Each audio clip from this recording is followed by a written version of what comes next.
Pintar Sains bersama-sama Cikgu Raja. Asid dan alkali. Hai semua, Assalamualaikum dan salam sejahtera. Apa khabar? Cikgu harap semua berada dalam keadaan sihat dan ceria selalu. Bertemu lagi dalam Pintar Sains bersama-sama Cikgu Raja. Tentu adik-adik ingin tahu apakah topik yang akan Cikgu Raja ajar pada kali ini. Ya, kali ini Cikgu Raja akan mengajar kamu tentang topik asid dan alkali. Dalam topik ini, adik-adik akan mempelajari tentang kegunaan kertas litmus, mengenal pasti sifat bahan dengan menggunakan kertas litmus, mengenal pasti bahan yang bersifat asid, alkali dan neutral melalui deria rasa dan sentuhan. Adik-adik juga akan mengetahui contoh kegunaan asid dan alkali dalam kehidupan harian kita. Adakah adik-adik sudah bersedia? Mari kita mulakan. Baiklah, Cikgu Raja ingin tunjukkan sesuatu yang menarik dan ajaib kepada adik-adik. Cuba kamu perhatikan perubahan yang berlaku pada kertas yang Cikgu tunjukkan ini.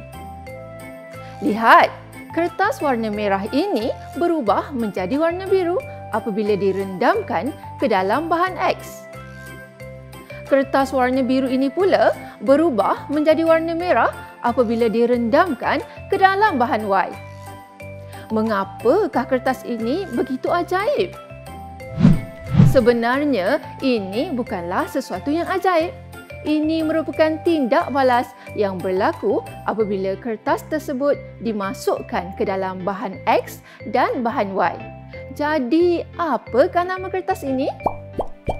Kertas ini dipanggil sebagai kertas litmus. Kertas ini digunakan untuk menentukan sifat sesuatu bahan sama ada asid, alkali atau neutral. Kertas litmus mempunyai dua warna iaitu merah dan biru. Jika sesuatu bahan itu menukarkan warna kertas litmus biru kepada merah, maka bahan tersebut adalah bersifat asid. Jika sesuatu bahan itu menukarkan warna kertas litmus merah kepada biru, maka bahan tersebut adalah bersifat alkali. Walau bagaimanapun, apabila sesuatu bahan itu tidak menukarkan warna kertas litmus merah ataupun warna kertas litmus biru, maka bahan tersebut adalah bersifat neutral.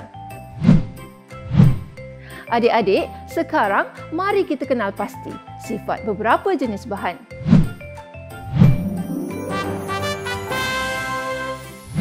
Untuk aktiviti ini, cikgu telah menyediakan alat dan bahan seperti yang berikut.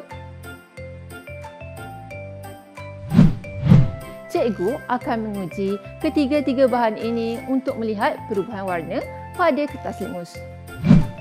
Bahan uji yang pertama ialah jus lemon. Lihat, jus lemon menukarkan warna kertas litmus biru menjadi merah, namun tidak menukarkan warna kertas litmus merah. Ini bermakna jus lemon adalah bersifat asid.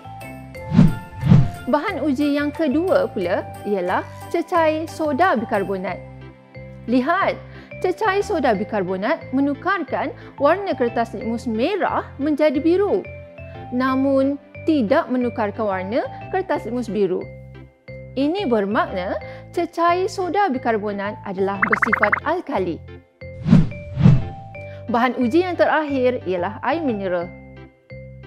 Lihat, air mineral tidak menukarkan langsung kedua-dua warna kertas litmus.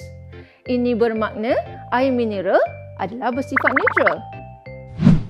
Jadi, apakah sifat bahan X dan Y yang kita uji pada awal pembelajaran tadi? Betul, bahan X bersifat alkali manakala bahan Y bersifat asid. Bagus, sekarang adik-adik telah berjaya mengenal pasti sifat bahan berdasarkan perubahan warna pada kertas litmus. Tahniah semua! Baiklah adik-adik, setengah bahan dapat kita kenal pasti sifatnya berdasarkan deria rasa dan sentuhan. Contohnya, jus lemon. Jus lemon berasa masam. Kebanyakan bahan yang mempunyai rasa masam adalah bersifat asid. Contoh bahan lain yang bersifat asid ialah asam jawa dan cuka. Cecair soda bikarbonat pula berasa pahit. Cecair ini juga terasa licin apabila disentuh. Kebanyakan bahan yang mempunyai rasa pahit dan licin apabila disentuh adalah bersifat alkali. Contoh bahan lain yang bersifat alkali ialah sabun dan kapur sirih. Bahan yang bersifat neutral seperti air mineral pula tidak mempunyai rasa. Contoh bahan lain yang bersifat neutral ialah larutan gula dan larutan garam. Larutan gula berasa manis, manakala larutan garam berasa masin. Tahukah adik-adik, konsep asid dan alkali biasa digunakan dalam kehidupan harian kita. Contohnya, sabun pencuci yang bersifat alkali dapat menghilangkan kotoran pada pakaian dengan lebih mudah. Jeruk buah pula direndam di dalam larutan cuka untuk melambatkan makanan daripada menjadi rosak dan dapat disimpan lebih lama.